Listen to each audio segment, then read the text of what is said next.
আজকে আমরা শাশুড়ি বৌমাতা মিলে বানাবো গজা পিঠে।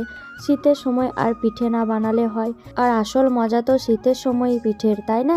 প্রথমে আটাটা সিদ্ধ করে ভালো মতো হাতের সাহায্যে মেখে নিতে হবে। তারপর এই তো ছোটো ছোটো লেচি কেটে তারপর নারকেল পুরটা আগেই বানিয়ে রেখেছিল শাশুড়ি মা, ওটাই ভরে মুড়ে নিতে হবে। এই পিঠে বানানোতে বেশি কিছু লাগে না, শুধু পানি, আটা, নারকেল আর সমান দক্ষতা লাগে, না হলে কিন্তু হবে না, ভেঙে যাওয়ার চান্সটা বেশিই থাকে।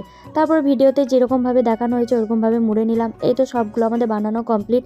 তারপর ফুটন্ত পানিতে দিয়ে এরকমভাবে সিদ্ধ করে নিতে হবে।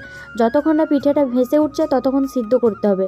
তারপর সিদ্ধ করা হয়ে গেলে সুন্দর মতো ঠান্ডা পানি দিয়ে দিতে হবে, সঙ্গে সঙ্গে নামিয়ে ঠান্ডা পানিতে দিতে হবে, না হলে এক কাজে সব দোলা পেকে যাবে। আর এই পিঠের আর একটা বৈশিষ্ট্য কি, যেদিন বানানো হয় সেদিন কিন্তু খাওয়া হবে না, সেজন্য আমরা রাত্রিবেলা বানিয়ে রেখে দিয়েছিলাম, তারপরের দিন সকালে আমি খাচ্ছি। খুব সুন্দর টেস্ট হয়েছিল। খেলে কি হবে, সেই দিনেই খুব নরম থাকে পিঠেটা, ওই জন্য খায় না কেউ।